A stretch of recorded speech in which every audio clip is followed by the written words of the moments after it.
ازيكم؟ النهارده هنعمل مقارنة بالتفصيل ما بين المعادلة البريطانية وامتحان زمالة الكلية الملكية او MRCS. مؤخرا كنت عملت فيديو بعد ما عديت امتحان الجزء الاول من زمالة الكلية الملكية واتكلمت فيه عن التحضير والمصادر اللي استخدمتها الى اخره. فلو لسه ما شفتش الفيديو ده تقدر تشوفه من هنا، يعني وفي حاجة هتظهر فوق دلوقتي ممكن تدوس عليها لو حابب تعرف تفاصيل اكتر عن الامتحان. النهارده بقى هنتكلم عن الفرق ما بين امتحان الزمالة وامتحان المعادلة عشان كل حد فينا يقدر يعرف ايه الامتحان الانسب ليه. النقط اللي هنتكلم فيها هي ايه نوع الامتحانين اصلا، وايه مدى صعوبة الامتحانين بالمقارنة ببعض، ايه هي فترة التحضير المناسبة لكل امتحان، وايه التكلفة بتاعة كل امتحان فيهم. وهنعرف كمان شوية احصائيات مهمة جدا عن الامتحانين. اولا وقبل اي كلام، اسهل طريق تسجل بيه كطبيب في انجلترا هو امتحان المعادلة. خلي الفاكت دي على جنب كده وهتعرف ليه على مدار الفيديو. بسبب الضغوطات الرهيبة على امتحانات البلاب الفترة اللي فاتت، ناس كتير لجأت لامتحان الزمالة كطريق بديل عشان تسجل بيه في الGMC. امتحانات الزمالة هي بوست جراديويت كواليفيكيشن معترف بيها من الGMC لتسجيل الأطباء، وتقدر إنك تسجل من خلال مجموعة من الامتحانات في تخصصات مختلفة حسب التخصص اللي أنت شغال فيه. فهو مش ال MRCS بس، في الحقيقة أنت ممكن تسجل من خلال أكتر من امتحان زي MRCB، MR كام لأطباء الطوارئ، MRC سايك للأطباء النفسيين، MRCOG مثلا لأطباء النساء، وغيرهم كتير. هسيب لكم لينك تحت الفيديو فيه كل امتحانات الزمالة اللي تقدر إنك تسجل بيها في إنجلترا. نرجع تاني بقى لنقطة ان اسهل امتحان ممكن تسجل بيه كطبيب في انجلترا هو امتحان المعادلة، وده مش كلامي، ده كلام الاحصائيات المعلنة من موقع الGMC وموقع الكلية الملكية. الاحصائيات دي ممكن تخليك تعيد قرارك بشكل كبير لو بتفكر انك تاخد امتحانات الزمالة بدل البلاب. اولا، من موقع الGMC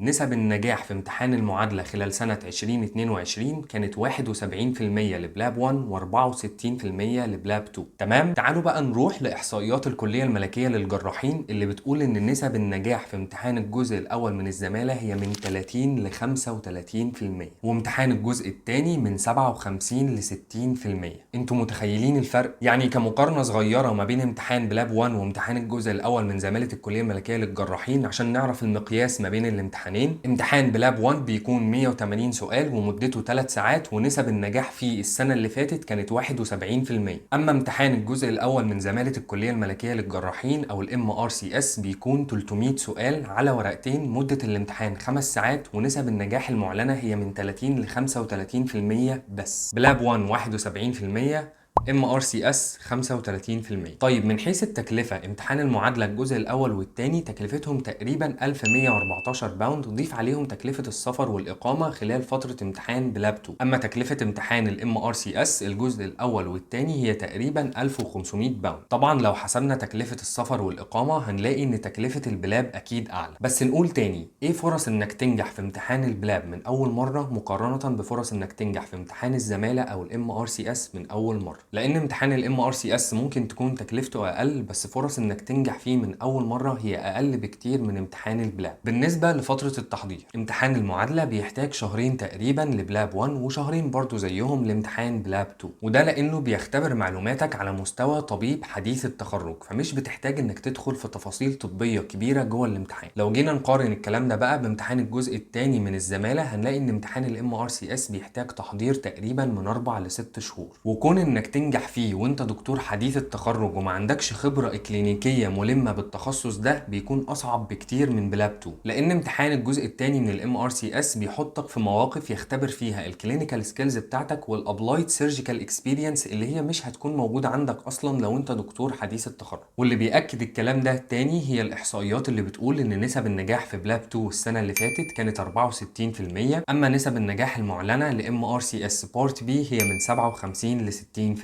الخلاصة من وجهة نظري المتواضعة، لو انت دكتور حديث التخرج الاختيار الانسب ليك هو امتحان المعادلة. اما لو عندك خبرة في تخصص معين او خلصت النيابة بتاعتك بالفعل مثلا في الجراحة، يبقى ساعتها ممكن تقرر ما بين ال MRCS والبلاب.